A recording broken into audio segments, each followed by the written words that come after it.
Ay, naku. Hindi pa ho umuwi si Emma? Pinuntahan daw niya yung mga kaibigan ni Rome at magtatanong-tanong daw siya. Sasama ko sana siya sa Inter-Pacific para ma-meet niya si Mr. Laurel. Alam ko naman ho, nakauwi na siya. Alam mo, Angelo, natatakot na ako sa mga kinikilos ni Emma ngayon eh. Alam mo, sa totoo lang, gustong-gusto ko rin makita ang apo ko. Kaya lang, pakiramdam ko parang magugulo na naman ang buhay ni Emma pag nagkaganon eh. Lourdes, hindi rin naman ho natin siya masisisi. Ang tagal niya ho naghintay para makita si Austin. Angelo, nandun tayo nung halos bumagsak na ang mundo ni Emma. Nakita natin kung paano nasira dahil dito kay Rome at Georgia. At ayokong pagdaanan ulit yun ni Emma. Ginawa ko naman ho ang lahat, di ho ba? Para lang ho makalimutan niya ang lahat. Kaya nga, ang dami mo ng sakripisyo kay Emma. Nang dahil sa'yo, naging maayos ang buhay niya. At sigurado kung ikaw rin ang tuluyang makakaahon kay Emma sa mga problemang dala niya kay Rome. Angelo, makikiusap sana ako ulit sa'yo. Huwag mo sanang susukuan si Emma. Kung tutol man ako noon na masira ang pagsasama ni Emma at ni Rome, ngayon, ikaw na ang gusto ko para sa kanya. Dahil sigurado kung ikaw ang makabubuti para kay Emma. Pero dahil Lourdes... Huwag mong sabihin, hindi ko alam. Nakikita ko at alam ko kung gaano mo kamahal ang anak ko. Angelo, kailangan ka ni Emma para makaahon siya. Para magbago ang buhay niya. Huwag mong hayaan agawin ni Rome ang atensyon at buhay ni Emma ulit. Nakikiusap ako sa'yo.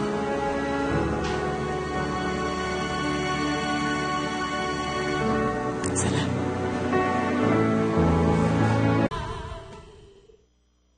Alam niyo na ho ba kung nasan sila Rome dito sa Pilipinas? Ganun ho ba? Balitaan niyo po ako pag may alam na ho kayo, ha? Salamat.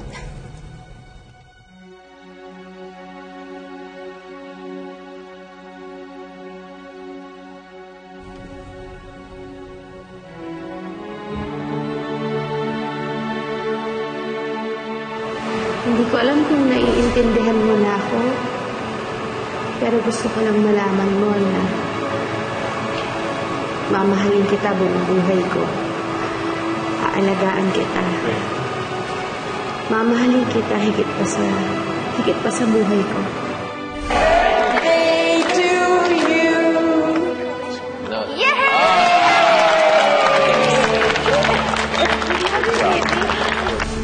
I love you.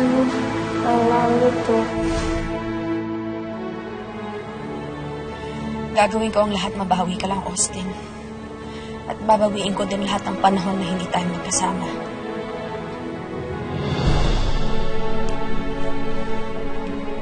Hello, Angelo? Ay, hindi ko pa rin alam kung saan hahanapin si Georgia para mabawi si Austin. Sige, nagtatanong-tanong na rin naman ako eh. Okay, salamat. Emma, pwede bang kalimutan na muna natin itong mga to? Lumabas naman tayo. Dinner? Puro tayo trabaho lately. We deserve some time together. Emma, please. Sige na, may sasabihin din ako sa'yo importante. O sige, saan ba tayo magkikita? Hindi, sundin kita kung nasan ka. Kailangan ko lang munang pumunta ng Inter-Pacific kasi may pinapapirmahan si Mr. Laurel. O sige, doon na lang ako didiretso. Sigurado ka? Oo, sige. Daanan na lang kita. Tapos doon na lang natin pag-usapan kung saan tayo magdi-dinner. Sige. Bye. Napirmahan na to ng Mr. Laurel. Dalhin mo naman sa opisina ko. Tsaka, Flora, ano naman? Ayusin mo naman yung restaurant to. Ano naman masorpresa si Emma. Grabe ka, kuya. Buong garden area talaga yung pinareserve mo para sa dinner niyo ni Emma. Baka sakaling makulitan na sa akin si Emma. Tanggapin niya na ako sa buhay niya, di ba? Kung sa bagay, 3 years mo na rin minamahal yung tao. 3 years ka na naghihintay na may kayo. Ganun ka nakatagal naghintay, kuya. Gusto ko kasi makalimutan niya muna si Rome. Ayoko naman kasi samantalayin yung kahinaan niya noon. Nakalimot ba? Ito nga at nakita lang si Georgia, nagkukumahog na makita si Ron. Dahil kay Austin yun.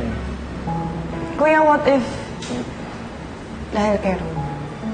Dahil mahal pa niya si Ron. Ayoko naman maging selfish.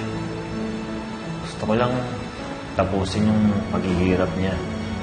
Alam mo, kung ako nga lang masusunod, ayoko na sila magkita ni Rome eh.